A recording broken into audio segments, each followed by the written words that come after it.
est venue. Naam. Alors elle a dit, c'est-à-dire ma mère est venue me voir, bien sûr désirant ma bienfaisance. Est-ce que je peux lui être charitable? Le messager d'Allah a répondu, oui, sois charitable envers ta mère. Le hadith est rapporté dans Bukhari et Muslim. Donc la mère de Esma, qui était mécréante, quand elle est venue la voir pour lui demander de l'aide, de l'argent, de la charité, de la bienfaisance, Esma, qu'est-ce qu'elle a dit? Elle a dit, je ne peux pas faire une chose pareille sans demander l'avis du messager d'Allah sallallahu alayhi wa sallam. Et quand elle lui a demandé qu'est-ce qu'elle doit faire, il lui a dit, sois charitable envers ta mère. Naam. Donc, le vrai musulman est celui qui aime les gens et bénéficie en retour de leur amour, car il concrétise par son comportement le caractère noble et la haute moralité. Tout comme il a recommandé la bienveillance envers père et mère, même s'ils sont mécréants, l'islam recommande aussi aux croyants d'être bienveillants envers ses proches parents, y compris les non-musulmans. Cela reflète en effet la dimension humaniste et tolérante de cette religion dans le livre dit, c'est-à-dire le Coran, et nous ne t'avons pas miséricorde pour l'univers. وَمَا أَرْسَلْنَاكَ إِلَّا رَحْمَةً لِلْعَالَمِينَ وَمَا أَرْسَلْنَاكَ إِلَّا رَحْمَةً لِلْعَالَمِينَ. Coran 21, 107. Quatrième sous-chapitre, elle applique le maintien des liens de parenté dans son sens le plus large. Elle applique le maintien des liens de parenté dans son sens le plus large. Les liens de parenté se traduisent par plusieurs méthodes. Comment qu'une personne peut maintenir les liens de parenté et de quelle façon on peut maintenir ce lien. Maintenir les liens de parenté se traduit par plusieurs méthodes et prend plusieurs formes. Tantôt, la femme musulmane le concrétise par l'aumône qu'elle fait aux nécessiteux parmi ses proches. Tantôt, que doit faire la femme musulmane? Et même l'homme, bien sûr, et même l'homme musulman. Qu'est-ce qu'il va faire pour maintenir les liens? Tantôt, c'est quoi? En faisant l'aumône aux nécessiteux parmi les proches. Et comme vous savez, quand on fait l'aumône aux proches, on a quoi? On a deux récompenses. La première, d'avoir fait l'aumône. La deuxième, de l'avoir faite aux proches. Tantôt, elle maintient les liens de parenté en faisant une visite courtoise pour consolider les liens. En faisant une visite courtoise aux proches pour consolider les liens. Parfois, par une rencontre chaleureuse. Parfois, des mots agréables ou bien un simple sourire affectueux. Souvent, par une œuvre à leur égard qui véhicule la bienveillance et la compassion, etc. En somme, toute attitude et tout acte susceptible de consolider les sentiments d'affection et de solidarité avec les proches parents sont souhaitables, y compris les actes qui nous paraissent anodins ou sans importance. On rapporte à ce sujet que le messager d'Allah sallallahu alayhi wa sallam a dit: maintenez la fraîcheur de vos liens parentaux, fût-ce par une salutation. Regardez ce hadith, écoutez ce hadith du prophète sallallahu alayhi wa sallam: maintenez la fraîcheur de vos liens de parenté. Ne les laissez pas devenir secs. Ne les laissez pas sécher. Maintenez la fraîcheur de vos liens parentaux en faisant quoi? Il a dit fût-ce par une simple salutation. Le hadith se trouve dans Silsila Sahiha de Sheikh Al-Albani, un bon hadith, numéro 1777. Donc vous voyez, une simple salutation, on peut avec une simple salutation maintenir les liens de parenté. Imaginez maintenant que, masha'Allah, tout le monde a le téléphone portable. Tout le monde a le téléphone portable.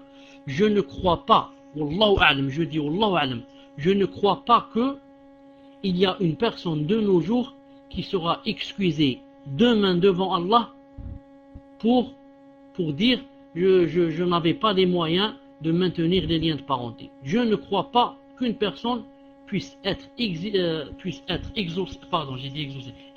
de nos jours. Pourquoi? Il suffit seulement de sortir le portable de la poche et de former les chiffres et de dire allô mon père, salam alaikum, comment vas-tu? Allô ma mère, salam alaikum, comment vas-tu? Allô mon oncle, salam alaikum, comment vas-tu? Allô ma tante, salam alaikum, comment vas-tu? Allô mon frère, salam alaikum, comment vas-tu? Allô ma soeur, salam alaikum, comment vas-tu? Je ne crois pas que une personne de nos jours pourra dire demain Allah subhanahu wa ta'ala j'avais des excuses. Je ne crois pas. Naam. Cinquièmement, elle s'attache à ses proches parents même s'ils rompent avec elle. C'est très important. Cinquièmement, elle s'attache à ses proches parents même s'ils rompent avec elle. Donc vous voyez, le lien de parenté, c'est pas seulement parce que eux aussi, ils viennent aussi, et eux aussi, ils me téléphonent, et eux aussi, ils maintiennent les liens. Mais c'est maintenir les liens même quand les autres coupent, même quand les autres rompent. Naam. Il dit ici, une vraie musulmane n'agit pas par réciprocité vis-à-vis de ses proches qui rompent les liens de parenté avec elle. Elle doit plutôt maintenir ses liens même s'ils s'obstiennent à les rompre, car il s'agit là d'une obligation religieuse dont la finalité est la satisfaction et la rétribution d'Allah. Naam. Quand une personne maintient les liens de parenté en se mettant dans le cœur que c'est une adoration, quand elle le fait avec l'intention qu'elle veut la récompense d'Allah Azza wa Jal, elle veut la rétribution d'Allah Azza wa Jal, elle veut le paradis d'Allah Azza wa Jal, alors elle fera cette chose, c'est-à-dire elle ira chez la famille, elle maintiendra le lien, même si les autres rompent ce lien, subhanallah Azza wa Jal. En agissant de la sorte, elle ne s'attend ni à une compensation de la part de ses proches parents, ni même à une réciprocité de leur part. Ainsi, de par son comportement, elle concrétise les nobles valeurs morales auxquelles l'islam incite tout musulman et toute musulmane. L'observance de cette attitude dans ces circonstances est certes difficile et exige des efforts que seuls les vrais croyants parviennent à endurer. Certes, ce n'est pas facile. Il faut dire la vérité. Ce n'est pas facile que quelqu'un rompe les liens avec toi et toi tu maintiens les liens. Ce n'est pas facile que quelqu'un puisse rester 1 année ou 2 années sans te téléphoner et toi tu lui téléphones. Ce n'est pas facile que quelqu'un reste 1 année sans qu'il vienne chez toi et toi tu ailles chez lui. Ce n'est pas facile. C'est pour ça qu'il a dit, ça exige des efforts que seuls les vrais croyants parviennent à endurer. Que seuls les vrais croyants parviennent à endurer. Une seconde, qu'est-ce qu'il dit ici?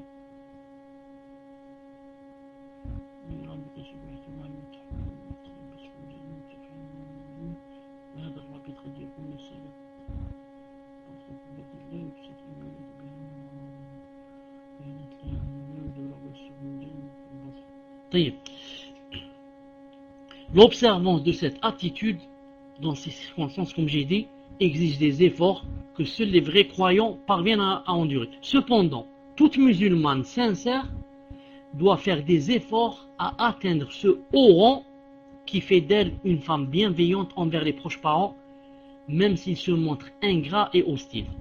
Le messager d'Allah sallallahu alayhi wa sallam a dit, ne maintient pas vraiment les liens de parenté celui qui le fait à titre de réciprocité. Seul celui qui renoue avec ses proches lorsqu'il rompt les liens de parenté, celui-là les maintient vraiment. Hadith rapporté par le Bukhari. Donc celui qui maintient vraiment les liens de parenté, ce n'est pas celui qui les fait à titre de réciprocité. Parce qu'ils viennent, je vais chez eux. parce qu'ils téléphonent, je leur téléphone. Mais, a dit le messager d'Allah sallallahu alayhi wa sallam, en islam, celui qui maintient les liens de parenté, c'est celui qui, lorsqu'on coupe, on coupe avec lui les liens, il les maintient toujours. Et ça, bien sûr, comme je viens de le dire, ce n'est pas une chose facile, il faut dire la vérité. Le noble comportement que tous les musulmans et toutes les musulmanes doivent observer dans leurs relations avec leurs proches parents. En affirmant que le maintien des liens de parenté ne consiste pas à agir à titre de réciprocité, mais surtout à continuer à le faire quand les proches manifestent leur négligence et leur hostilité, le messager d'Allah sallallahu alayhi wa sallam tend à consolider dans l'âme du croyant l'esprit d'indulgence, de patience et de tolérance. Dans un autre hadith, le messager d'Allah sallallahu alayhi wa sallam décrit le sort atroce des gens odieux qui renient leurs liens de parenté et vont jusqu'à les rompre.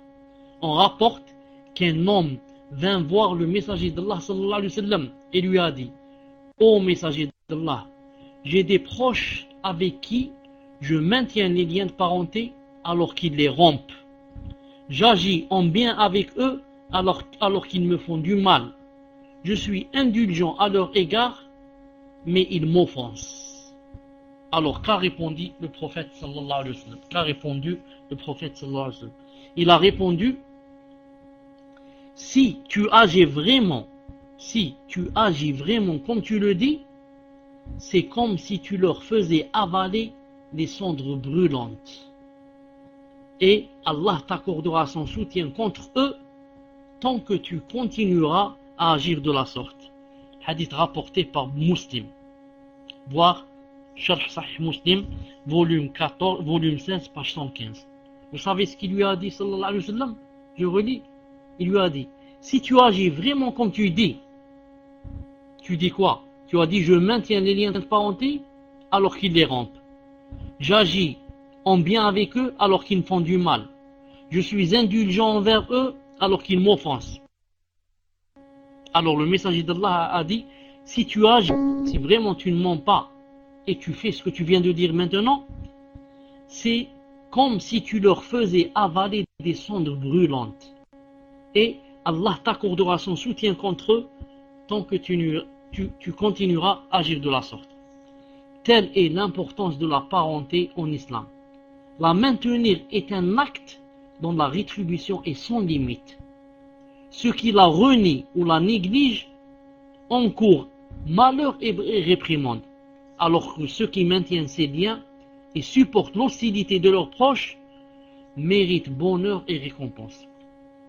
Rompre la parenté est un péché dont le châtiment est d'une douleur intense, puisque le messager d'Allah sallallahu alayhi wa sallam l'a comparé à des cendres brûlantes qu'on avale. Subhanallah al-Azim, à des cendres brûlantes qu'on avale.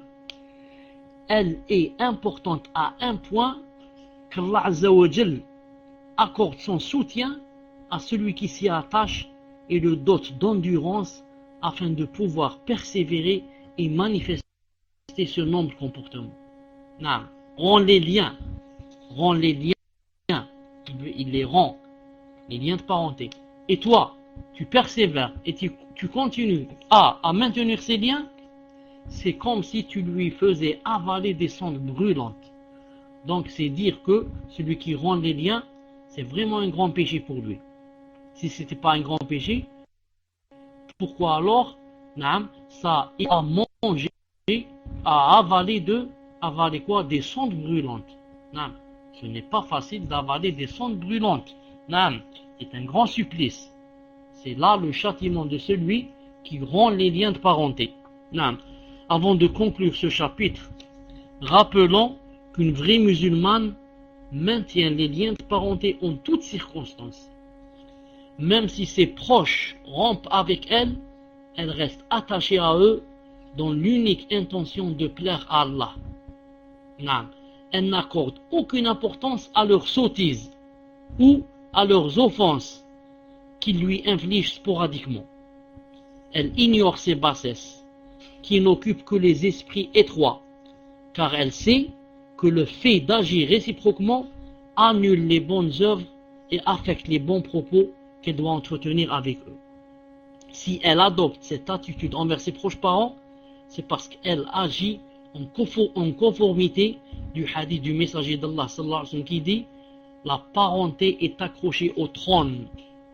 Elle dit, c'est-à-dire la parenté, elle dit « Quiconque établit un lien avec moi, Allah en établit un lien avec lui.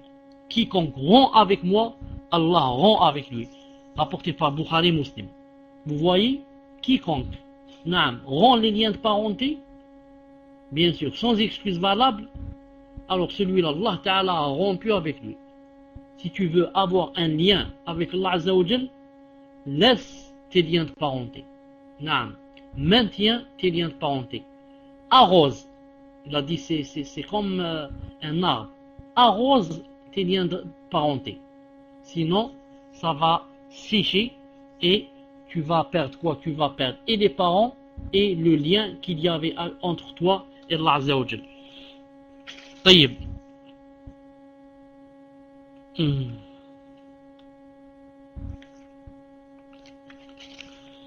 On va commencer le 8e chapitre. Le 8e chapitre, son comportement vis-à-vis de ses voisins. Le 8e chapitre, grand 8, le comportement de la musulmane vis-à-vis de ses voisins. Premièrement, elle se conforme aux principes islamiques recommandant le bon voisinage. Premièrement, elle se conforme aux principes islamiques recommandant le bon voisinage.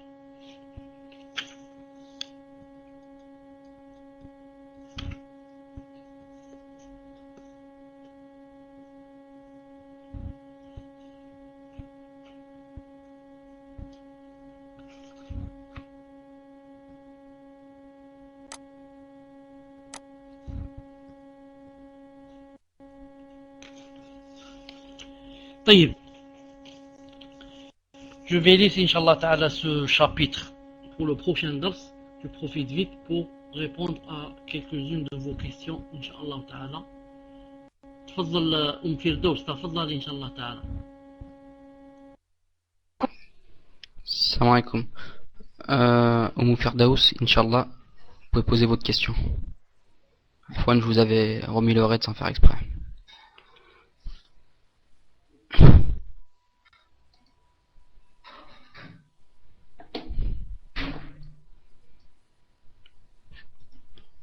On passe à Minhajul Haq, Inch'Allah. Vous pouvez poser votre question, Minhajul Haq, Inch'Allah, en attendant que Firdaus elle prépare sa question.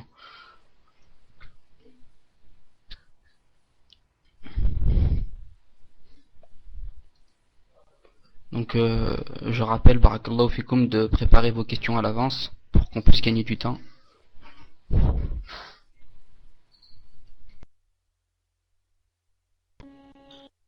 Pour les questions, Inch'Allah Ta'ala, ce n'est pas obligé qu'elles soient, c'est pas obligé qu'elles soient liées avec le cours.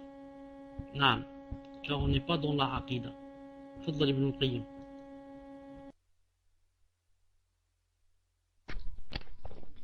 Assalamu alaikum wa rahmatullah.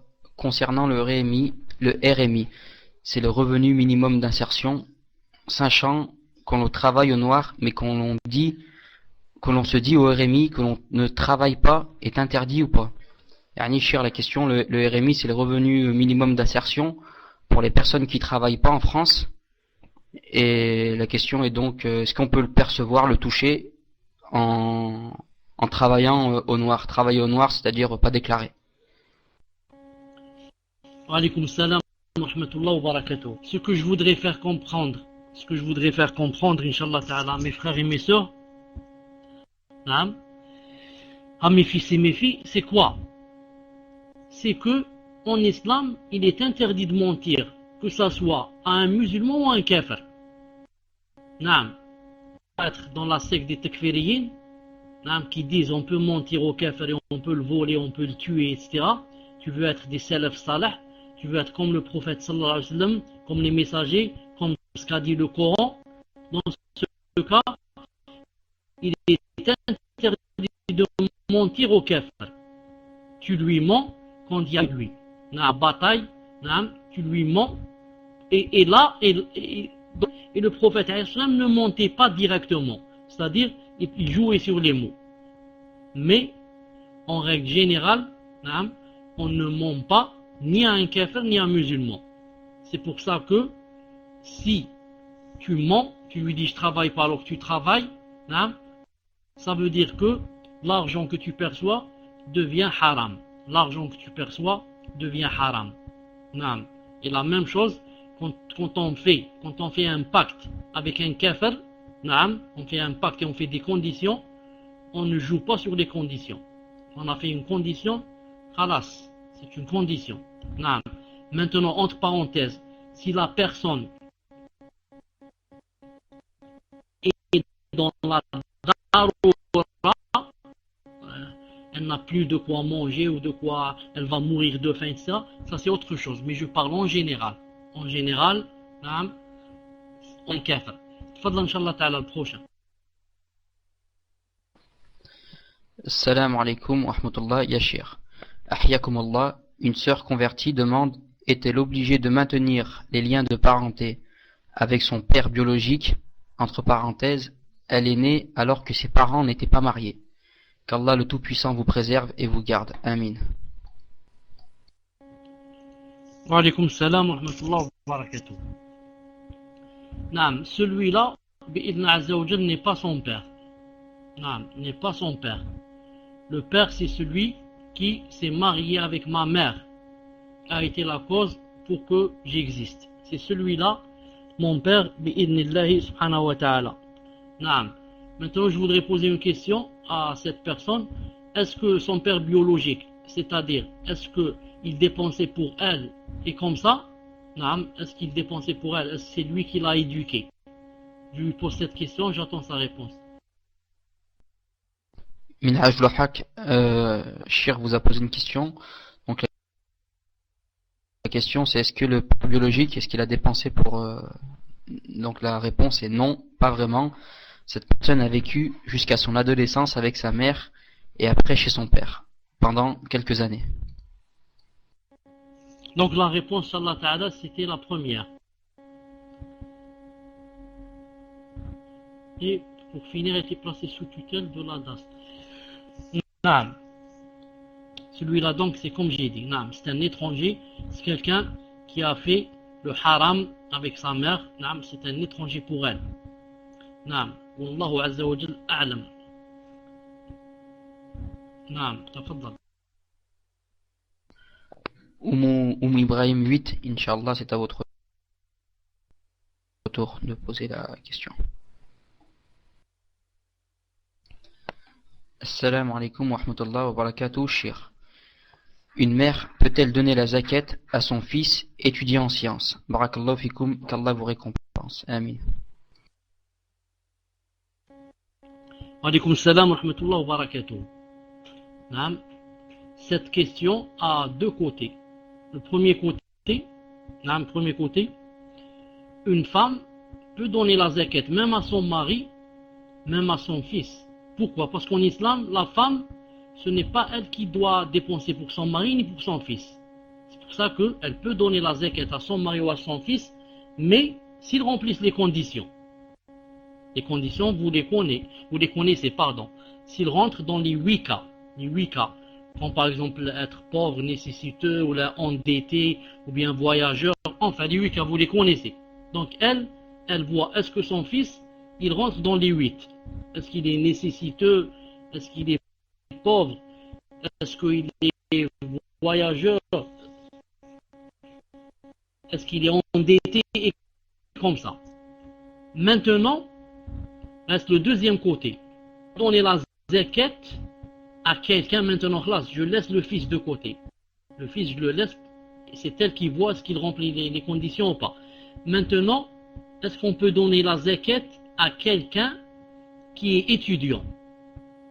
Parce qu'elle a dit son fils et elle a dit étudiant. C'est pour ça que j'ai dit deux côtés. Est-ce qu'on peut donner la zakat à un étudiant? On peut donner la zakat à un étudiant s'il étudie les sciences islamiques. Si quelqu'un étudie dans la charia, ou bien il doit acheter des livres pour la sharia, il doit acheter tafsir, il doit acheter ceci pour apprendre son din, on peut lui donner la zakat dans ce sens. Pourquoi? Parce que la zakat, on peut la donner à quelqu'un qui va faire le djihad. Comme on peut la donner à quelqu'un qui va faire le hajj. Et demander la science religieuse, c'est une forme de zakat à son fils s'il est étudiant en sciences islamiques. Maintenant, s'il n'est pas étudiant en sciences islamiques, on peut lui donner la zakat à condition qu'il est par exemple endetté, ou bien nécessiteux, ou bien pauvre, et comme ça. Wallahu azza wa jal a'lam. Tafadhal inshallah, l'autre question.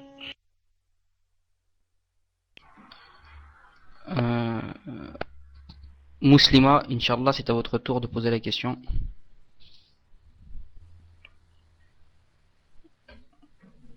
Muslimina.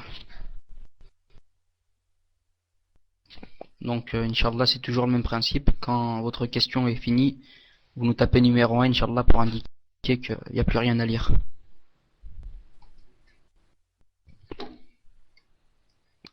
Salam alaikum wa rahmatullahi wa barakatuh. Qu'Allah vous préserve. Amin.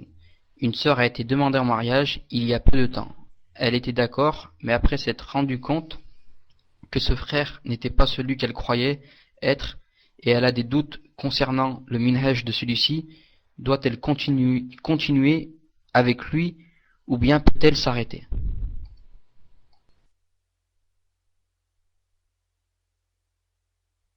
Alaykoum salam wa rahmatullahi wa barakatuh. Doit-elle continuer ou bien peut-elle s'arrêter? Naam, elle fait salat istikhara, et si elle veut arrêter, elle arrête. Parce qu'elle n'a pas encore fait l'acte de mariage. Naam, elle fait salat istikhara et elle voit.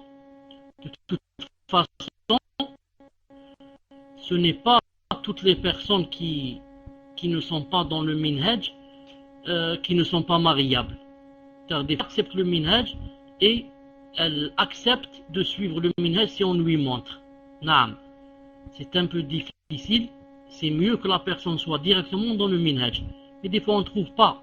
Des fois c'est difficile de trouver, des fois ceci. Donc dans ce cas, on descend au deuxième degré qui est quoi? Qui est l'essentiel, c'est que cette personne accepte le minhaj, accepte et n'est pas contre. Car il y a des gens qui ne sont pas dans le minhaj, mais qui sont contre le minhaj. Ceux-là, ils ne sont pas mariables avec un salafi, ou bien une salafiyya. Mais il y a d'autres qui ne sont pas salafis, mais sont prêts à accepter. Ils ne savent pas. Ils sont tout juste, ils ont la fitra, c'est tout. Personne ne leur a montré, personne ne leur a fait comprendre. Et toi-même, et moi-même, il y a un temps où on n'était pas salafi. Toi-même, il y a un minhaj. Donc, si on trouve directement dans le minhaj, ça c'est le mieux. Mais s'il n'est pas dans le minhaj, au moins, il ne faut pas qu'il soit contre. Mais parle beaucoup des ikhwan. Parle beaucoup de ikhwan. S'il parle beaucoup de ikhwan, et il leur donne la thèse qu'il y a, il dit ils sont, masha'Allah, ils sont ceci, ils sont cela, ça veut dire que il les défend, etc. Ça veut dire que celui-là, il est deux. C'est l'un des leurs, même si lui, il ne sait pas. C'est l'un des leurs, même si lui, il ne le sait pas. C'est pour ça que, il vaudrait mieux s'éloigner de lui, bi'idhnillah azza wa jal. Il vaudrait mieux s'éloigner de lui, bi'idhnillah azza wa jal. Donc, fais Inch'Allah salat istikhara et qu'il y a d'autres, c'est possible qu'il y ait d'autres, Inch'Allah ta'ala, mieux que lui, il vaut mieux le lâcher, bi'idhnillah azza wa jal. Tafadhal Inch'Allah le prochain. Salam alaikum, donc Abou Marwan, c'est à ton tour Inch'Allah, donc si tu veux prendre le micro, bien la poser par écrit, parce que je sais que tu as l'habitude de la poser par micro, c'est comme tu veux. Bismillah. Salatu wa salam ala rasulillah. Assalamu alaikum wa rahmatullah. Vous m'entendez, Cheikh?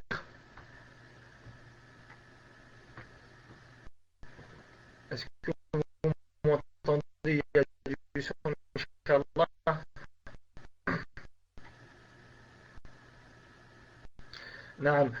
moi, la question que je voulais vous poser, elle concerne l'interdit, par exemple, quand il y a 3 personnes, on est 3 dans une pièce, on bavarde, après moi je vais dans l'oreille de quelqu'un, je vais dans l'oreille de la deuxième personne, je lui parle dans l'oreille et lui me répond, mais la troisième personne, elle n'entend pas.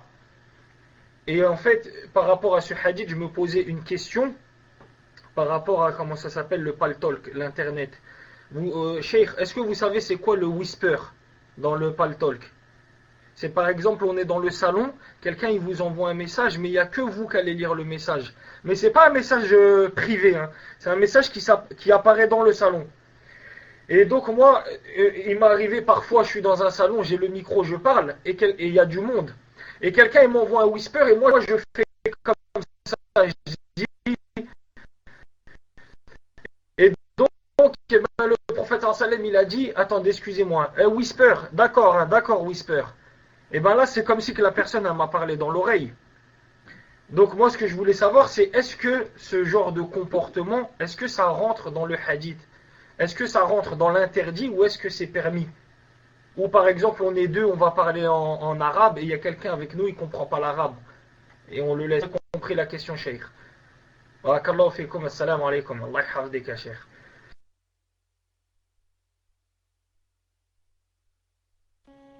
Wa alaykoum salam wa rahmatullahi wa barakatuh. Naam. Avant de répondre à Abu Marwan, je reviens à la sœur qui parlait du frère musulman pour le mariage et qui a dit en ce qui concerne les parents. Naam. En ce qui concerne les parents, naam, ce n'est pas grave.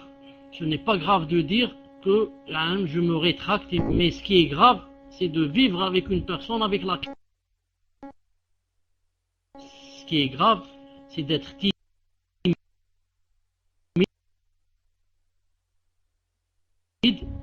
et de dire, oh, je ne peux pas leur dire, alors qu'est-ce que je fais? Je suis obligé d'accepter et je vais vivre avec une personne.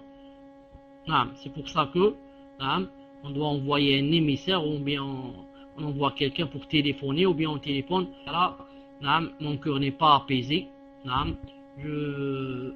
Je trouve que vous êtes une famille convenable, etc. Mais c'est une question de cœur, je ne suis pas apaisé.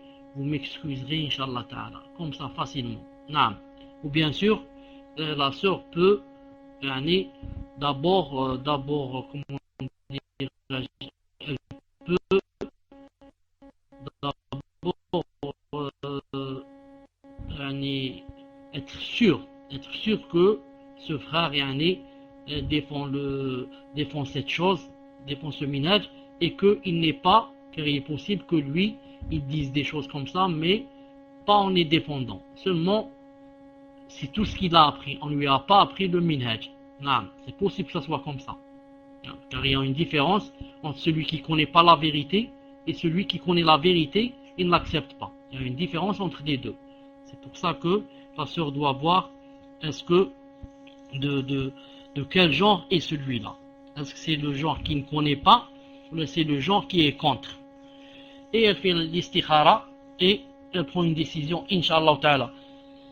Abu Marwan, en ce qui concerne ta réponse, le whisper, je vois ce que c'est.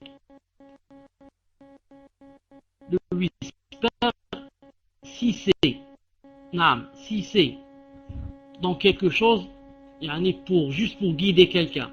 Attention ceci, attention cela, attention X takfir rentrer, et c'est permis. Au contraire, ça a été mis, pour guider la personne, pour lui faire des remarques, pour ceci. Mais si le whisper on l'écrit pour parler, voilà la vigilance, mais si le whisper c'est pour parler, des gens, pour les critiquer, pour faire des choses, dire des choses que Allah Ta'ala n'aime pas, ici ça devient haram. Ça dépend le whisper dans quel but on va l'employer. Si on l'emploie pour aider, pour guider, car en fait quand on envoie un whisper pour dire à quelqu'un attention X est dans la salle il te fait des fitna, etc. Ça, naam, tu as même des récompenses. Car tu veux aider. C'est comme si tu allais sortir un microbe. Un microbe, il y a un microbe dans ton corps, tu vas aider quelqu'un pour le faire sortir.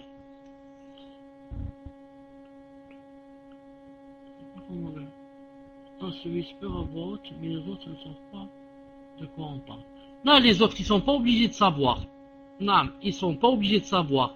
Le hadith dit que ce n'est pas bien, non, quand on est par exemple 3 personnes, 2 sont en train de parler et ils laissent la personne seule. C'est pour ça que s'il y avait une autre personne avec la troisième, c'est possible que tu parles en tête à tête. Ce n'est pas interdit, de dire à la troisième personne, ou bien de dire à une quatrième personne, va parler avec la troisième, moi j'ai une chose en tête à tête à dire. Ce n'est pas interdit. Tu dis par exemple ceci, cela, j'ai compris. Non, c'est pas interdit car il n'est pas seul. Tu n'as pas laissé la personne seule, Inch'Allah Ta'ala. Non, Wallah Azza wa Jal a'lam. Tfadal, Inch'Allah, le suivant. Safia, c'est à votre tour, Inch'Allah. Assalamu alaikum wa rahmatullah wa barakatuh. Qu'Allah vous récompense pour vos efforts et vous accorde le paradis. Amin. Une personne qui possède sur les mains de l'eczéma, peau très sèche, quand elle touche l'eau, ça la démange et ça lui... Je n'ai pas compris que ça veut dire, ça lui fait des petites coupures. Est-ce qu'elle peut m'expliquer ce que ça veut dire, ça lui fait des petites coupures? Où est-ce que ça lui fait des coupures? J'ai pas compris. Cher, des petites coupures, je pense que c'est des lésions sur la peau. Ma mère a la même chose. Donc ça fait des lésions, ça ouvre la peau. Donc ça fait des micro-coupures. C'est comme si on coupait avec une lame. Donc je pense que c'est cela. Donc, Safia, vous me contredisez si c'est pas ça. Naam, donc ok. Naam, je demande à Allah subhanahu wa ta'ala qu'il guérisse cette personne et qu'il guérisse tous nos frères, nos sœurs, et nos pères et nos mères et nos enfants qui ont cette maladie, et toutes les maladies, bi'idhna azza wa jal. De toute façon, une personne qui a cette chose, naam, elle doit, bi'idhna ta'ala, prendre les médicaments qu'il faut, hein, prendre les soins qu'il faut. Ce sont des pommades, je crois. Ce sont des genres de pommades. Hein, et quand elle peut pas, quand elle sent que hein, ça lui fait vraiment mal, elle peut bi'idhna ta'ala passer au tayammum. Hein, elle peut dans ce cas hein, passer au tayammum. Si elle a peur que à force d'empirer, son cas va empirer, les coupures vont grandir, etc. Elle arrête comme ça de temps en temps, en faisant quoi? En faisant le tayammum. En faisant le tayammum avec de la terre ou bien le caillou, comme ça, jusqu'à ce qu'elle sente que, par exemple, c'est passé. Quand elle sent que c'est passé, elle revient vers l'eau. Mais à condition qu'elle se soigne, à condition que elle fasse le maximum pour se soigner. Je ne connais pas une autre solution. Si elle a une autre solution, qu'elle me la dise pour que je lui dise si c'est permis ou pas. Peut-être qu'il y a d'autres solutions que je ne connais pas. Moi, je ne connais que cette solution. Wallah subhanahu wa ta'ala a'lam.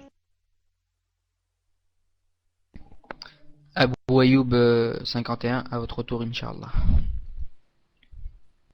Salam alaikum. Dans ma ville, il y a 2 mosquées. Une où il y a beaucoup de frères salafis, mais des représentations d'oiseaux dans la salle de prière. Dans l'autre, qui n'est pas très loin de la première, il n'y a pas d'image, mais beaucoup de frères salafis. Mais pas beaucoup, Ahfwan. Pas très loin de la première, il n'y a pas d'image, mais pas beaucoup de frères salafis. Entre parenthèses, des fois aucun. Où dois-je aller prier? Barakallahu fikum. Wa alaykoum salam wa rahmatullahi wa barakatuh. Naam, de préférence, naam, on prie dans la mosquée où il n'y a pas d'oiseaux, où il n'y a pas de représentation d'oiseaux, ni image, ni rien. C'est dans cette mosquée, Inch'Allah Ta'ala, compris. Quant aux salafis et pas salafis, naam, ceux-là, je laisse mes liens avec eux en dehors de la mosquée. Naam, en dehors de la mosquée. Maintenant, sauf si en allant dans cette mosquée où il n'y a pas de représentation d'oiseaux, on est abordé par les sectes, etc. Et ils me font des problèmes, et ils essayent de m'attirer, ils essayent de ceci, cela. Là, je suis obligé de m'éloigner d'eux en allant vers l'autre. Et je serai dans la darura. Sinon, s'il n'y a personne qui me fait des problèmes, je vais dans cette dans cette mosquée faire la salat, et mes relations avec les salafis, je les garde hors mosquée. Naam. Quand je termine la salat, je vais chez les autres, etc. Naam. Wallahu subhanahu wa ta'ala a'lam. Tfaddal. Salam à 57. Inch'Allah, c'est à votre tour.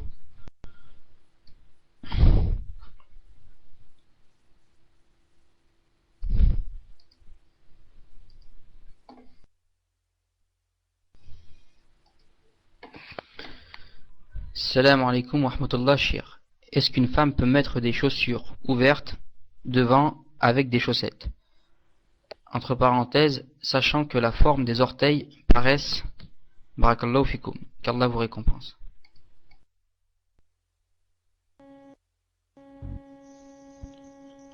Wa alaykoum salam wa rahmatullahi wa barakatuh.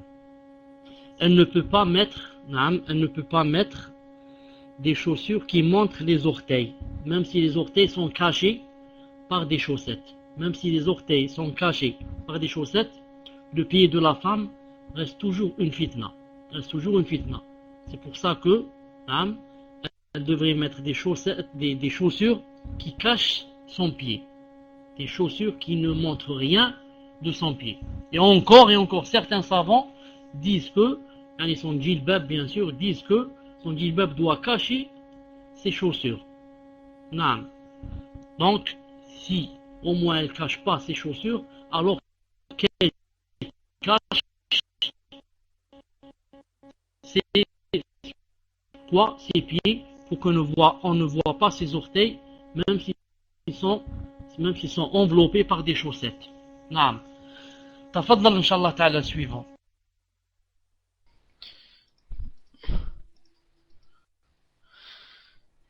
Zineb, Inch'Allah, c'est à votre tour. Salam alaikum wa rahmatullah wa barakatuh, shir.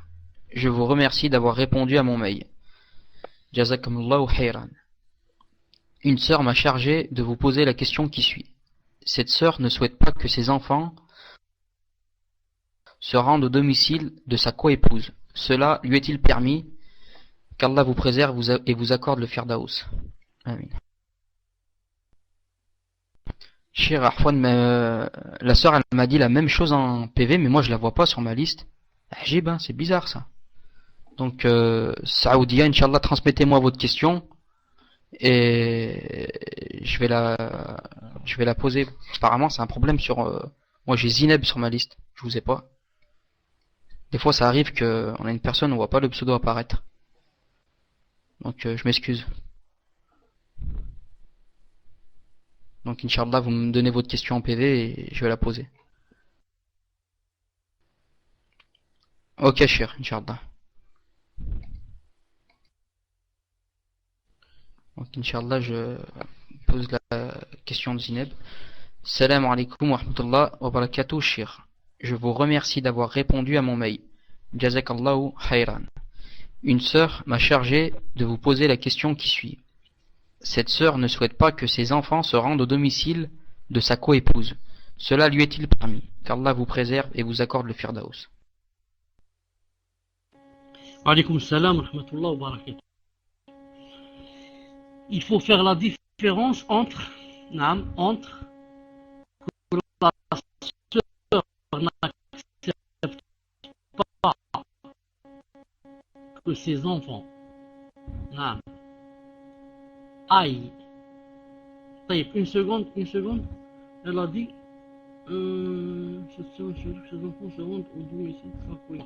Est-ce que ces enfants, elle veut dire ces enfants à elle, qui ne sont pas issus du même époux, ou bien elle parle des enfants qui sont issus du même époux, de façon à ce que le mari de sa coépouse, c'est leur père. C'est leur père. Donc je pose la question, j'attends la réponse. Issus du même époux, voilà ce que je voulais dire. Non. Donc ici, il faut faire la différence entre quoi? Il faut faire la différence entre les empêcher d'aller chez leur père et les empêcher d'aller chez leur coépouse. Pardon, chez sa coépouse.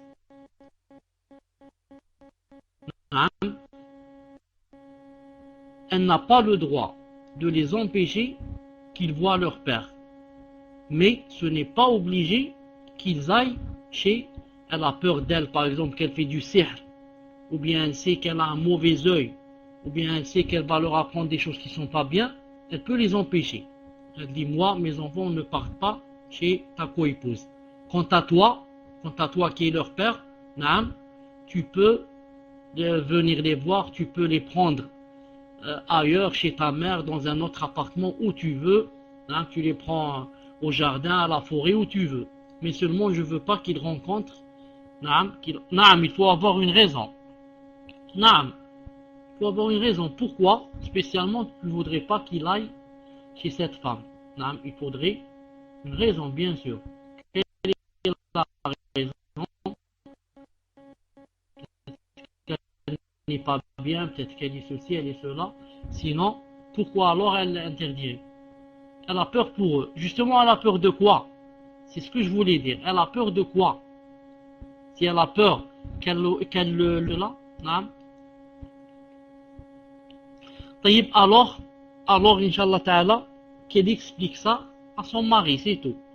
Qu'elle explique cela à son mari, qu'elle lui dise, pour moi, mon cœur n'est pas apaisé, je voudrais que mes enfants ne partent pas chez elle, et je voudrais que tu les rencontres ailleurs.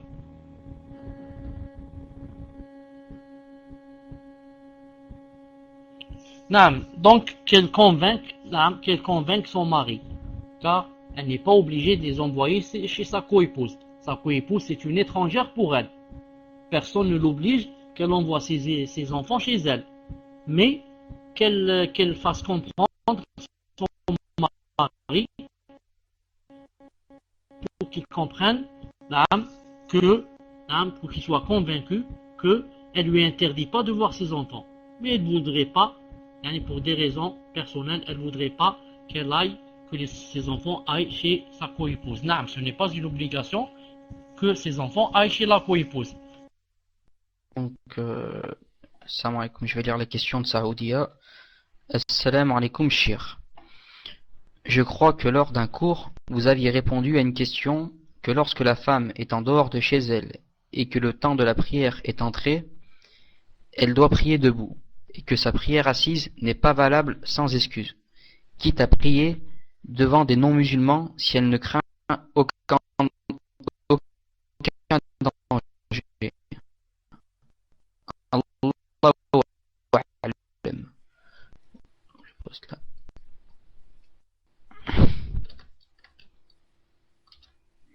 Mais comment peut-elle faire lors de l'inclinaison et de la prosternation?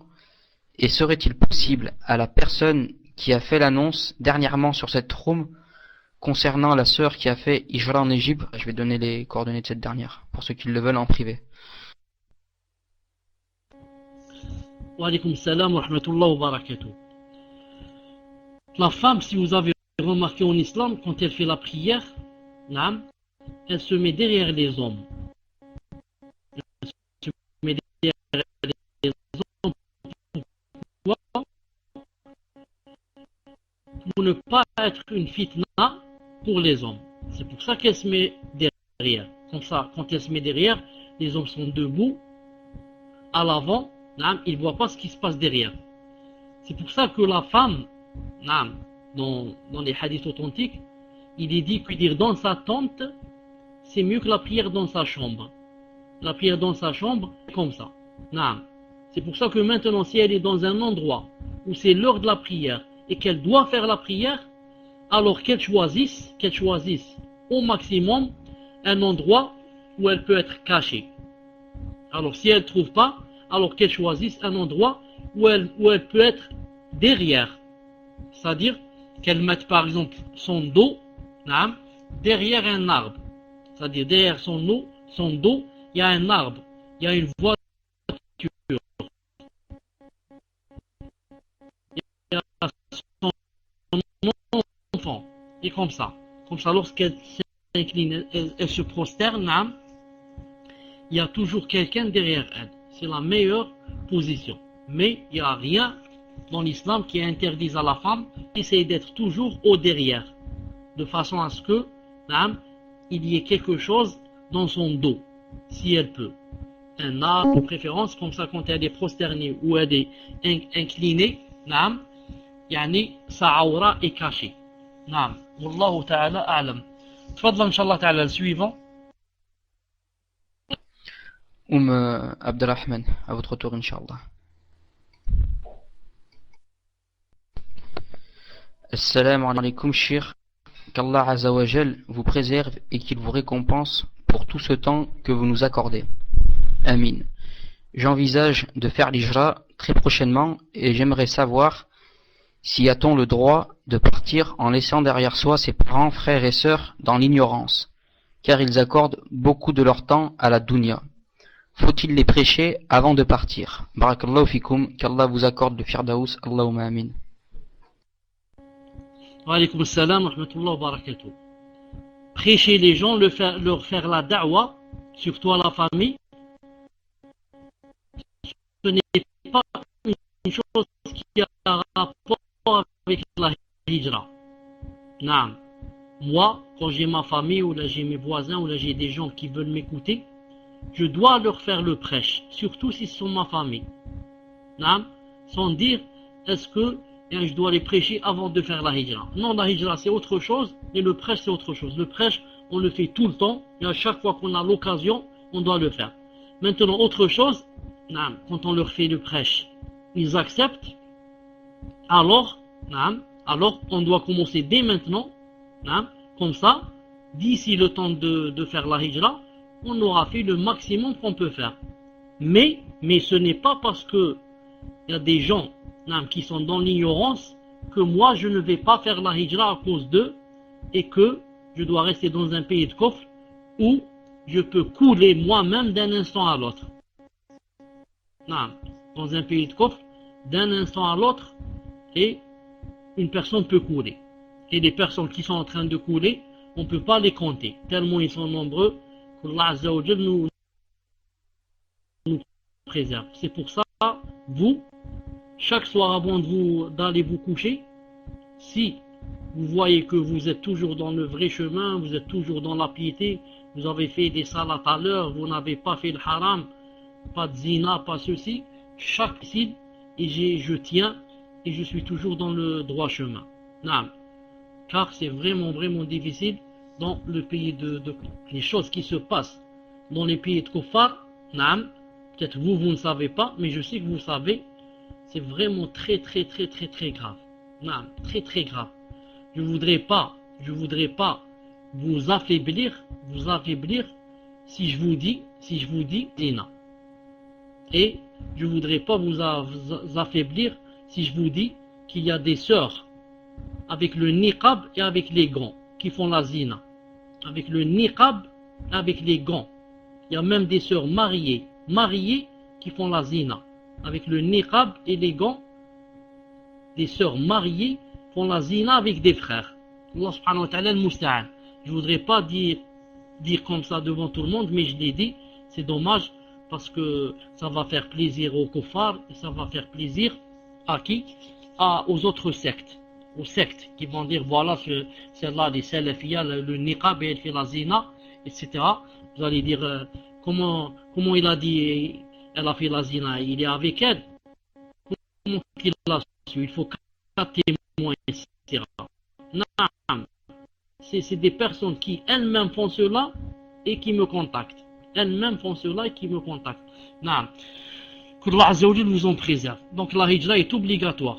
Moi je pars en hijra et celui qui n'a pas appris son din, c'est de sa faute. C'est de sa faute. S'il voulait et qu'il apprenne le din. Naam. Comme je voudrais attirer l'attention aussi sur les frères et les sœurs, qui s'écrivent en PV, et discutent et se donnent des rendez-vous et je ne sais pas quoi.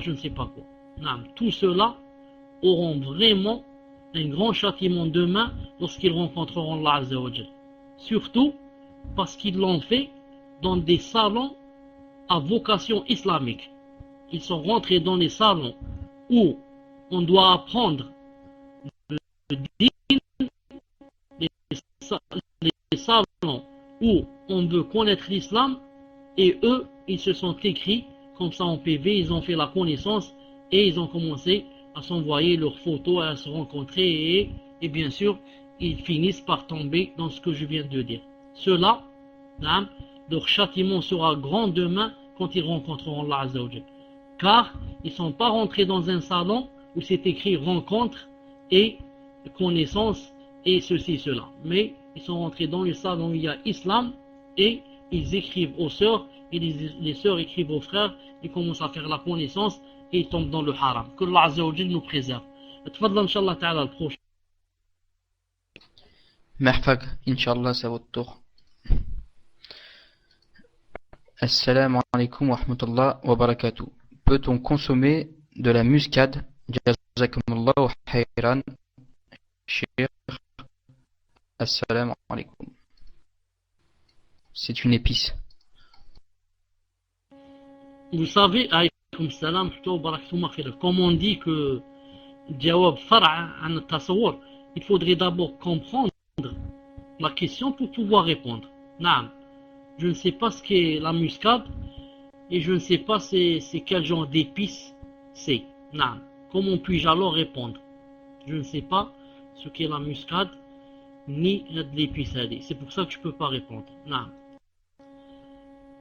Tfadal Inch'Allah, prochain. Ou bien il explique encore. Il explique ce que c'est. Ou bien il envoie une photo. Assalamu alaikum. Donc Shir, c'est la question de Rayana 8. Elle me l'a envoyée. Elle est très longue, donc je vais vous la lire. Salam alaikum Shir. Une sœur m'a envoyé ce mail pour que vous la conseillez. Inch'Allah. Barakallahu fikum. Cela fait plus d'un an. Est-ce qu'il y a du son avant? Vous m'entendez? Est-ce qu'on m'entend? Il n'y a pas de son? Ah si, on m'entend. Alhamdulillah. Donc je lis la question. Cela fait plus d'un an que je désire me marier avec un homme pieux. Il n'a pas la même origine que moi. Celui-ci suit la sunna. Au début, mes parents ont toujours voulu que j'épouse un de mes cousins du bled. Sinon, c'est rien. Mais pendant toute cette année, j'ai parlé à maintes reprises de cette situation à mon père. Finalement, il n'accepte que quelqu'un de la même origine que moi. Le père, il n'accepte que quelqu'un de la même origine que la sœur. Le frère et moi, nous avons patienté de cette situation. Je précise que nous avons effectué cette démarche sans tentation. Mon père croit que j'ai forniqué avec le frère, car cela fait un an que j'attends que mon père change. Et lui, toujours motivé, donc il se doute. Il est persuadé que je sors avec lui, pire encore. Il croit que j'ai eu des rapports avec lui. Mes parents n'ont pas du tout confiance en moi. De plus, je prends des cours d'arabe et de Coran. Je suis la sunna. Mon père m'a interdit d'y aller à aucun cours, de voir des sœurs. Il dit que je suis une secte. Il n'aime pas comment je m'habille, djilbeb, etc. Les pensées que j'ai, entre parenthèses. Salam alaikum wa rahmatullahi wa barakatuh. Ibn al-Qayyim, je t'écris, je te dis une seconde, arrête, etc. Bien sûr, toi tu ne me vois pas, parce que tu es en train de lire. Taïeb, je devais t'arrêter. Parce que, pourquoi je devais t'arrêter? Pour te dire que je n'avais pas entendu. Non, je te demande donc de relire Inch'Allah Ta'ala, parce que j'étais en train de lire autre chose. Tfadal Inch'Allah Ta'ala, tafadal. Lis maintenant, tfadal. Salam alaikum. Vous m'entendez, cher? Est-ce qu'on m'entend là? Alhamdulillah. Salam alaikum, cher. Une sœur m'a envoyé ce mail pour que vous la conseillez, Inch'Allah, barakallahu fikum. Donc c'est la question de Rayana 8. Cela fait plus d'un an que je désire me marier avec un homme pieux. Il n'a pas la même origine que moi. Cet homme suit la sunna. Au début, mes parents ont toujours voulu que j'épouse un de mes cousins du bled. Sinon, c'est rien. Mais pendant toute cette année, ils n'acceptent que quelqu'un de la même origine que moi. Le frère et moi, nous avons patienté de cette situation. Je précise que nous avons effectué cette démarche sans tentation. Il n'y a pas eu de fornication ni rien. Un autre problème, c'est que mon père croit que j'ai forniqué avec le frère. Car cela fait un an que j'attends que mon père change. Et lui, le frère, est toujours motivé. Donc, il a des doutes. Il est persuadé que je sors avec lui. Pire encore, il croit que j'ai eu des rapports avec lui. Mes parents n'ont pas du tout confiance en moi. De plus, je prends des cours d'arabe et de Coran. Je suis la sunna. Mon père m'interdit d'aller au cours, de voir des sœurs. Il dit que je suis dans une secte. Il n'aime pas comment je m'habille. Djilbeb, etc. Il n'aime pas les pensées que j'ai. Exemple, la mixité, interdiction de serrer la main des hommes, etc. Des choses très basiques de l'islam. Bref, à partir de maintenant, mon père, qui suive la sunna. J'ai beaucoup de livres de Shir ibn Uthaymin, rahimahullah, et des savants du Minhaj. Mon frère les a confisqués, quelques-uns, et a déclaré qu'il raconte n'importe quoi. Il a menacé de les détruire. Je ne peux plus sortir de chez moi et ne plus suivre mon din. Entre parenthèses, l'arabe courant. La dernière fois que j'ai parlé à mon père de cette situation, il a tenté de m'étrangler. Allah musta'an. De plus, c'est bientôt les vacances. J'ai bien peur que mes parents tentent de m'ensorceler à me marier ou de m'ensorceler à ce que je change de chemin. Car je sais que mes parents en sont capables. Je ne sais plus quoi faire. Cette situation, ma famille n'aime les personnes qui suivent la sunna. N'aime pas les personnes qui suivent la sunna. Je ne sais quoi faire. Je suis trop tourmenté par cette situation. Que dois-je faire? Ibn al-Qayyim, tu as terminé? Alhamdulillah. La hawla wa la quwwata illa billah al-ali al-azim. Un cas pareil, de toute façon, ce n'est pas quelque chose d'étonnant. Il y en a tellement, il y en a beaucoup, il y en a tellement que c'est devenu un courant d'entendre des choses pareilles. Je trouve que c'est courant maintenant, c'est très courant des choses comme ça dans des familles, Moi, je dis que en islam, mais où est l'islam? C'est ça. En islam, alhamdoulilah, l'islam a donné des solutions à toutes les difficultés. Toutes les difficultés, l'islam, alhamdoulilah, quand on l'applique, on trouve la solution. C'est quoi la solution? La solution de l'islam, c'est de déposer une plainte contre celui-là au tribunal musulman, qui d'abord convoque le père et l'oblige de la marier avec celui qui remplit les conditions, sinon le juge lui enlève la tutelle, et le quatrième, sinon c'est le juge lui-même qui prend la décision et la tutelle de la marier. Mais comme j'ai dit tout à l'heure, où est l'islam? Où est l'islam pour trouver la solution à cette sœur et à des sœurs qui sont dans des cas similaires. C'est pour ça que la sœur choisira entre deux choses, ou bien de patienter et de faire beaucoup de doigts, car les cœurs sont entre deux doigts de Allah Azza wa Jal et il peut les changer d'une seconde à l'autre. D'une seconde à l'autre, Allah Azza wa Jal peut changer les cœurs et les renverser de l'autre côté et les rendre le père, masha'Allah, il accepte le din, il accepte le minhaj, il accepte ceci, cela. Naam. Ou bien la deuxième solution, naam, serait disons, un côté, comment dirais-je, attendez, je cherche le mot, officiel. Naam, un côté officiel, naam, comme une ambassade musulmane, un centre islamique, des choses comme ça, où ils peuvent la marier et ils peuvent prendre la tutelle pour la marier. Naam, ils peuvent prendre la tutelle pour la marier et la faire sortir du pétrin où elle est. Naam.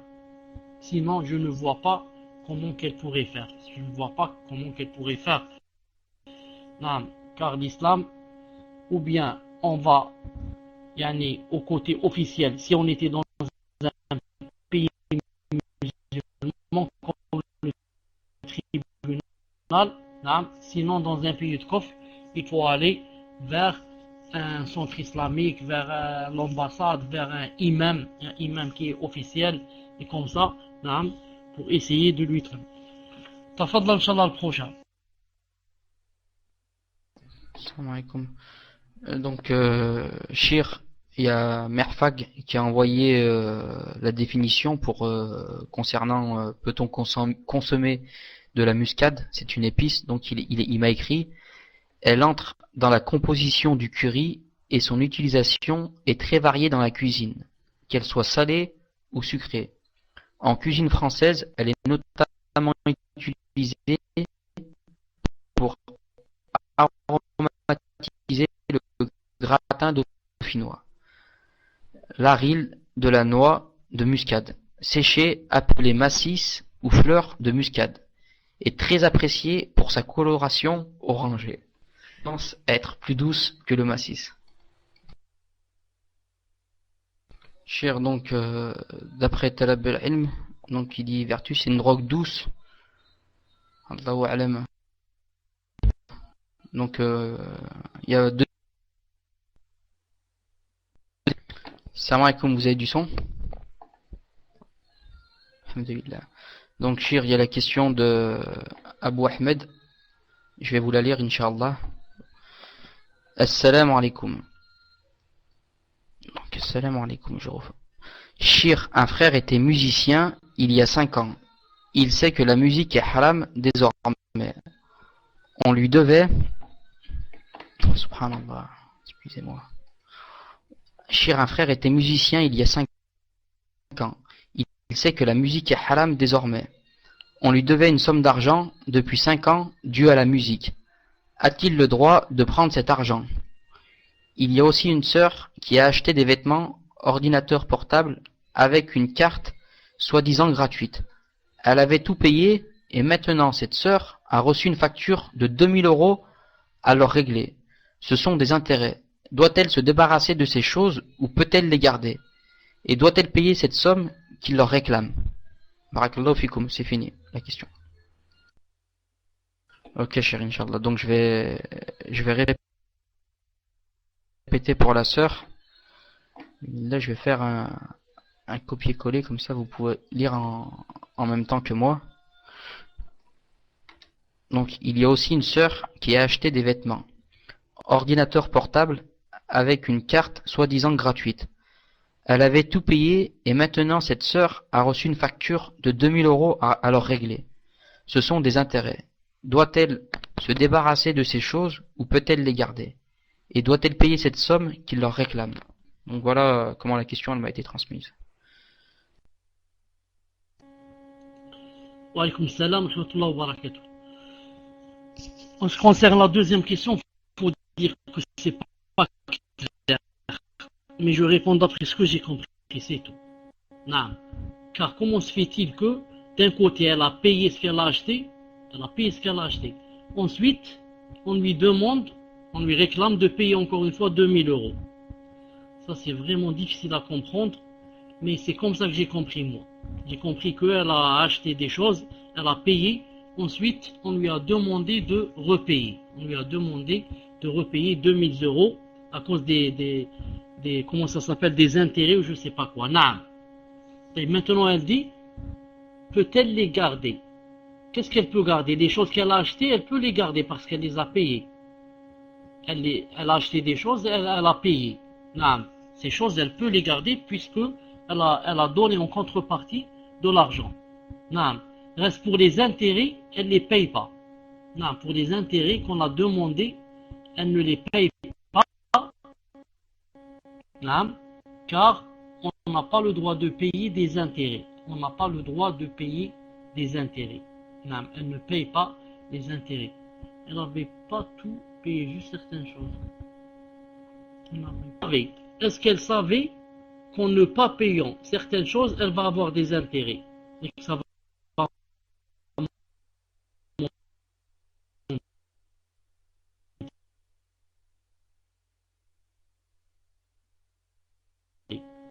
Est-ce qu'elle savait que si je paye pas telle et telle chose, ça va monter dans les intérêts? Est-ce qu'elle savait cette chose?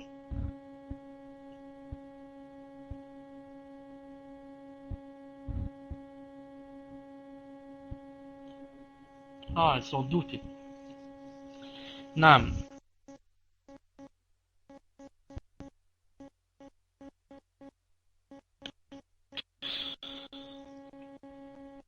Quand on achète une chose, avant d'acheter, on doit connaître son prix. Elle vient de dire que non. Non.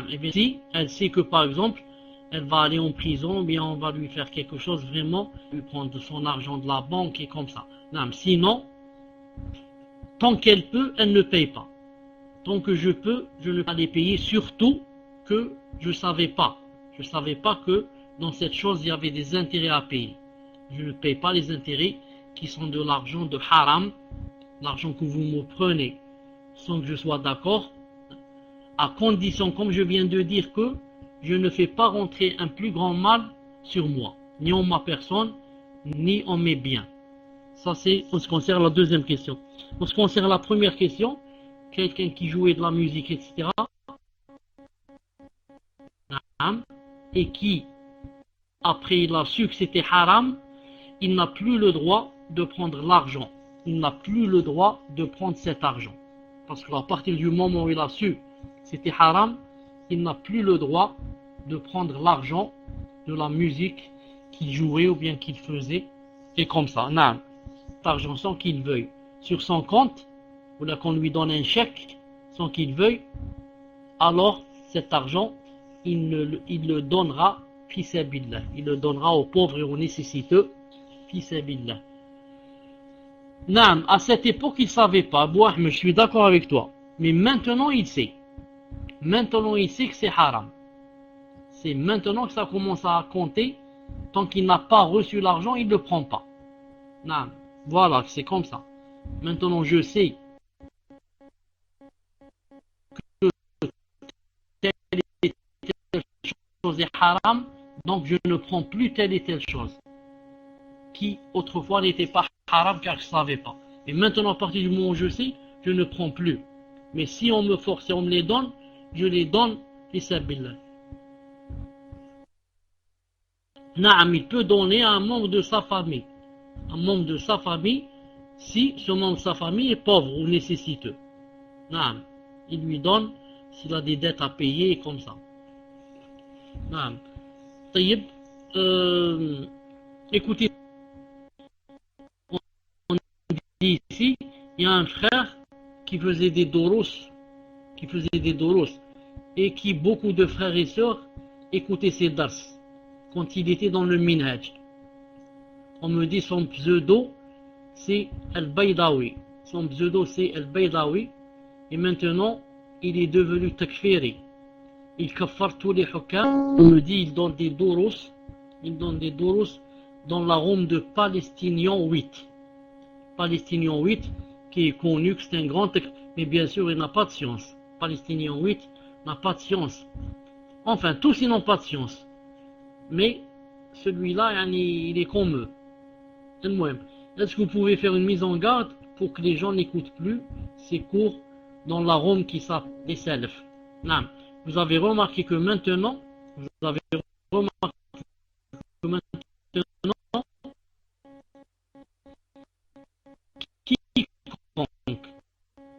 quiconque veut faire marcher sa da'wa, il appelle salaf. Il dit salaf salah. Coran et Sunna. Coran et Sunna d'après les salaf, Coran et Sunna d'après les plus prédécesseurs. Et comme ça.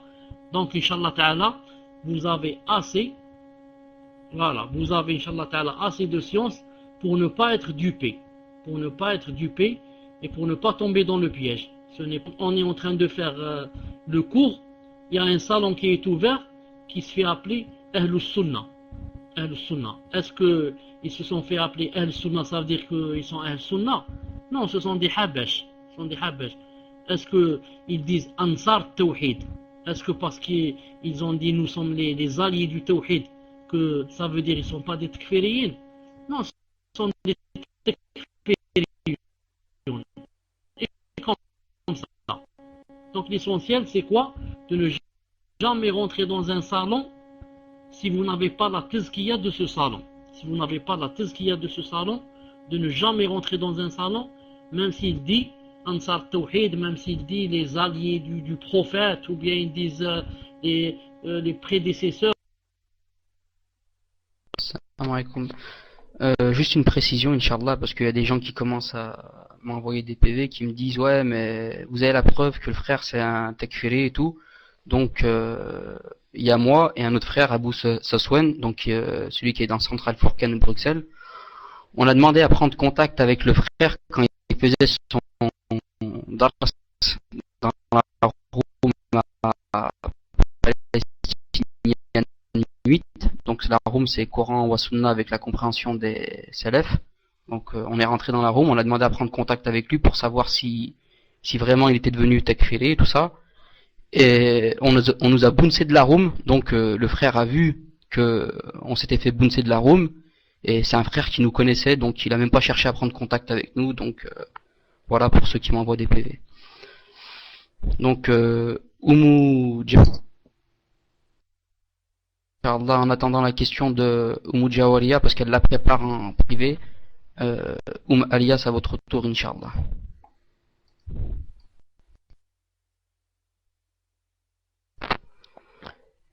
Assalamu alaikum wa rahmatullah, Cheikh. J'ai un enfant issu d'un premier mariage, alhamdulillah. Son père est parti avant sa naissance. Entre parenthèses, Allah yahdi. Je n'ai plus de nouvelles depuis des mois. Je songe à un remariage, bi'inillah, mais je me demandais comment mon enfant pourra appeler son beau-père. Pourra-t-il l'appeler Abi ou non? Pour ce que vous avez dit tout à l'heure au sujet des frères et sœurs qui dialoguent et font connaissance sur Internet, vous aviez aussi dit il y a quelques semaines qu'Allah ne mettra pas sa baraka s'ils se marient, mais s'ils ont fait le repentir. Qu'Allah vous récompense et vous préserve. Wa alaykum salam wa rahmatullah wa barakatuh. Naam. En ce qui concerne l'enfant de Aliya, de préférence, qu'il n'appelle pas son beau-père Abi, pour qu'il n'y ait pas de confusion. Ensuite, pour que ce ne soit pas difficile pour lui aussi de savoir quand il va grandir que ce n'est pas son père. C'est pour cela que on lui cherche comment qu'il peut l'appeler, Ammé, Khadi, etc. Je ne sais pas chez vous comment vous appelez. Je ne sais pas chez vous vos habitudes, comment vous appelez. Al-Walid. Al-Walid. Al-Walid en arabe, c'est le père. Al-Walid en arabe, c'est le père.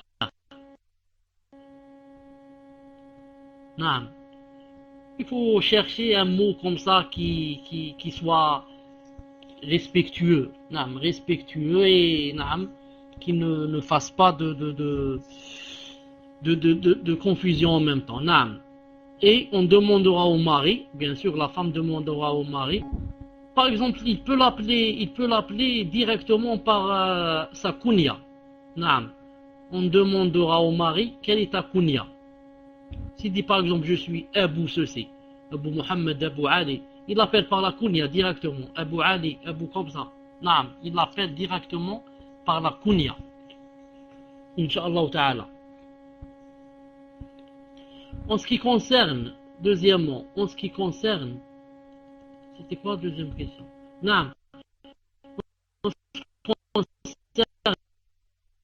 les gens qui se connaissent déjà, naam, s'ils font la tauba sincère, avant de se marier, j'espère qu'Allah subhanahu wa ta'ala leur fera la bénédiction dans leur mariage. Mais s'ils font la tauba sincère, car vous savez que la tauba annule et démolit tout ce qu'il y a avant elle. La tauba sincère, Azza wa Jal. Naam. Et pour cet enfant, même s'il appelle cet homme, il appelle par exemple Ammi ou là, ce n'est pas grave. Naam, Ammi, Khali, naam, tout cela, ce n'est pas grave, Inch'Allah ta'ala. Tfadal.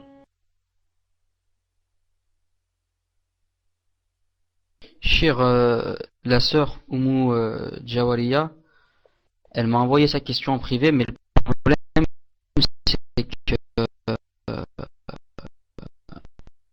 elle est déconnectée maintenant. Donc je sais pas si je lis sa question ou pas. Ou bien on passe à Belkis, je sais pas. Parce qu'elle m'a envoyé sa question privée, mais elle est déconnectée maintenant. Est-ce qu'on attend qu'elle se reconnecte pour poser la question ou pas? Ok, c'est à votre tour, Inch'Allah. Belkis, vous nous entendez, Inch'Allah? Je sais pas si la sœur est avec nous. Donc, Ummi 5, Inch'Allah, c'est à votre tour, en attendant que Belkis se prépare. Donc, Ummi 5. Donc la sœur Oumou Joalia, donc elle s'est reconnectée. Salam alaikum. Mon mari est tunisien et Inch'Allah, nous devons rentrer en Tunisie cet été. Ça fait 7 ans qu'il n'a pas vu sa famille. Avant, il n'était pas dans le din. Il n'était pas marié et maintenant nous sommes une hajj, alhamdulillah. Nous ne savons pas comment faire pour leur faire comprendre avec hikmah que lui ne doit pas voir ses cousines et que moi je ne peux pas voir ses cousins. Entre parenthèses, faire la bise, serrer la main. Si toutefois les autorités tunisiennes nous causaient des problèmes par rapport à nos apparences, entre parenthèses, barbe, djilbeb, sitar, me serait-il permis d'enlever mon sitar, mon niqab? Allah jazikum bihir, qu'Allah vous accorde le bien ici-bas et dans l'au-delà. Ibn al-Qayyim, ou bien je n'ai pas bien entendu, ou bien il manque quelque chose dans ce qu'a dit la sœur, ou bien j'ai pas entendu la fin, ou bien il manque quelque chose. Quand elle a parlé de sitar, niqab, et elle a parlé des autorités tunisiennes. Naam. Qu'est-ce qu'elle a dit là? Qu'est-ce qu'elle a dit? Il manque quelque chose pour moi. Je vais lire, d'accord. Si toutefois les autorités tunisiennes nous causaient des problèmes par rapport aux enfants, me serait-il permis, voilà ce qui manque. Tu vois, Ibn al-Qayyim, tu n'as pas dit la fin. Me serait-il permis d'enlever mon niqab? Allah jazikum, qu'Allah vous accorde le bien ici. En ce qui concerne les cousins et les cousines, etc., naam. En ce qui concerne les cousins et les cousines, il faudrait dès maintenant, naam, quand le mari téléphone pour leur dire qu'on va venir, etc., naam, il faudrait qu'il leur annonce que maintenant, masha'Allah, il est dans le din et que sa femme est dans le din, etc., et que il ne fait pas la bise et que sa femme ne fait pas la bise à ses cousins, etc. Naam. Il faudrait dès maintenant pour préparer le terrain. Il faudrait dès maintenant préparer le terrain et ne pas laisser, quand on arrive là-bas, ce sera difficile et ce sera trop tard. C'est pour ça que, dès maintenant, quand il téléphone, à chaque fois il dit que je vous ai dit que moi je ne fais plus la bise à mes cousines et que ma femme ne fait pas la bise à ses cousins, ni serre la main, etc. Naam.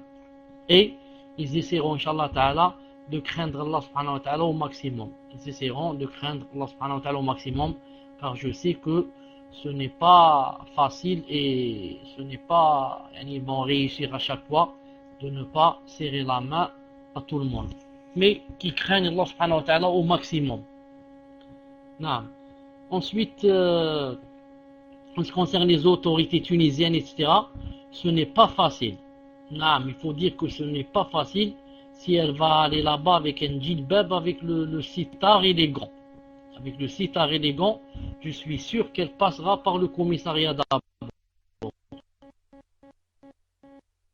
Et que la Tunisie, c'est l'un des pays musulmans les plus difficiles au monde et les plus sévères avec ceux qui sont salafis. Avec la barbe et le niqab et le sitar, ça va pas être facile avec les autorités tunisiennes. Donc si elle est de l'avis que le visage caché, si elle est de l'avis qui dit que on n'est pas obligé en islam de cacher le visage, il vaut mieux qu'elle cache pas son visage là-bas, car c'est vraiment difficile pour elle. Wallahu subhanahu wa ta'ala a'lam. Tfaddal Cheikh. Donc, salam alaikum. La question de Belkis. Salam alaikum. Une sœur convertie demande: je n'ai pas eu de contact avec mon frère de sang pendant un long moment. Maintenant, nous avons repris contact et mon frère me demande d'utiliser la webcam pour se voir, se parler et notamment montrer nos photos, notamment montrer nos enfants. Car je n'ai pas le droit de lui envoyer des photos de ma famille, donc je souhaiterais savoir si l'utilisation des webcams est légiférée en islam, et s'il y a des écrits de savants sur ce sujet. Barakallahu fikum. Wa alaykum salam wa rahmatullah wa barakatuh. Naam, en ce qui concerne l'utilisation de la webcam, il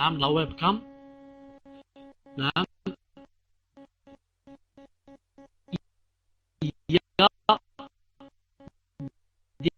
des divergences entre les savants.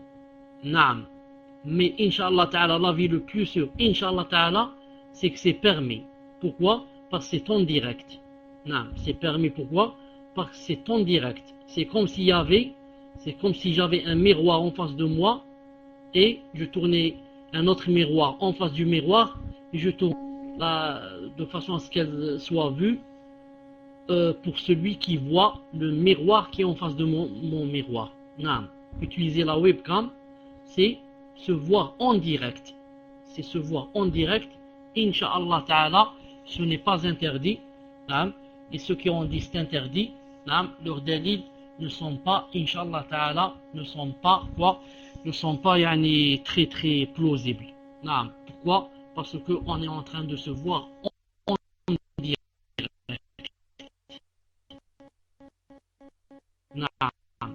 C'est pour ça que vous remarquez maintenant que beaucoup de savants se font voir à la télévision. Pourquoi? Parce que c'est en direct. Et même en différé, et beaucoup de savants se font voir en différé. Cheikh Ibn Uthaymin, en personne là, a des cassettes vidéo où on le voit. Et beaucoup de savants maintenant. Tfadl Inch'Allah suivant. Donc la question de Ummi 5. Salam alaikum Yashir. Allah yahafdik wa yashafik, ainsi que vos proches. Amin.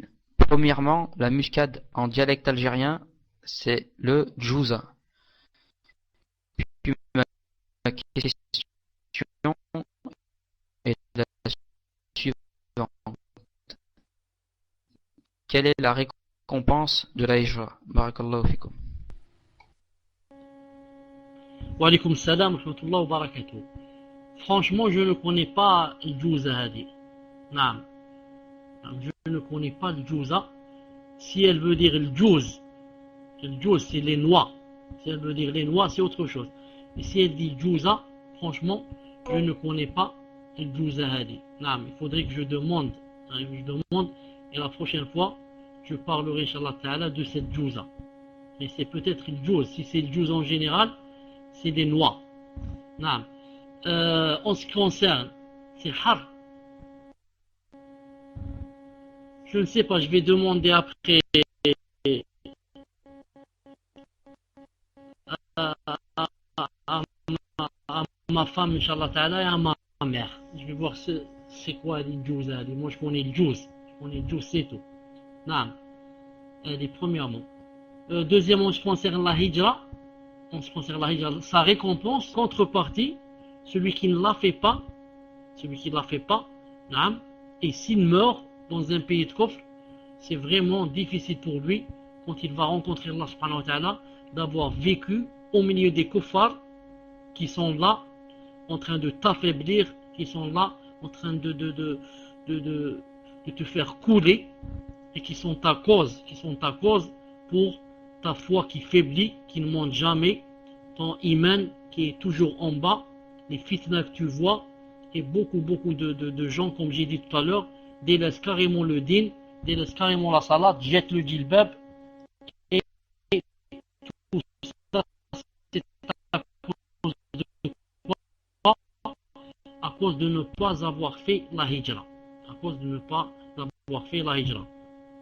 Quand on vit au milieu des kuffars, même si le din ne coule pas, mais on prend quoi? On prend le mauvais comportement des kuffars, à force d'être avec eux, on prend leurs mauvaises habitudes, les moussafeux. Il est obligé pour chaque musulman de quitter le pays des kuffars dès que l'occasion se présente. Bi'idnillahi azza wa jal. Tfadl inshallah ta'ala le suivant. Alhamdulillah, à votre tour, Inch'Allah.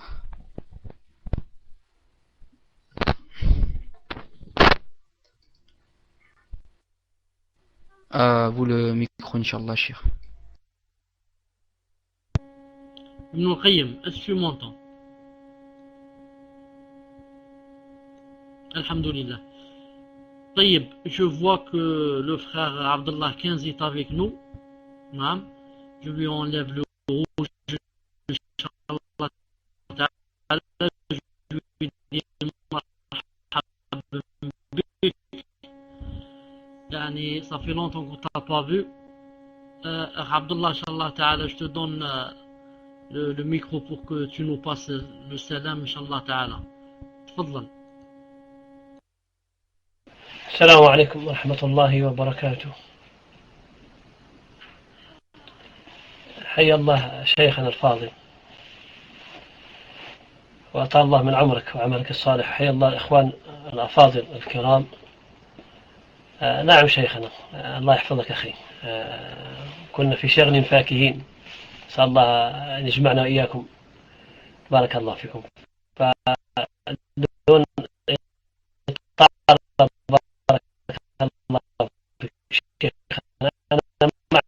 معكم نستمع. بارك الله فيكم، فأعطيك الله قط وأعانكم الله، وأسأل الله أن يجعل فيما تقدمونه خير للأمة إن شاء الله يا رب. تفضل شيخنا، بارك الله فيك. Salam alaikum, vous m'entendez? Abdullah, reste avec nous, Inch'Allah ta'ala. Abdullah, reste avec nous, Inch'Allah ta'ala. Une seconde. Taïb. Ibn al-Qayyim, lis la question, Inch'Allah. Je t'ai pas entendu la lire. Tfadal. Naam, cher, vous ne m'avez pas entendu la lire parce que je l'ai pas lu. Je reçois beaucoup de PV, subhanallah, je suis débordé. Salam alaikum.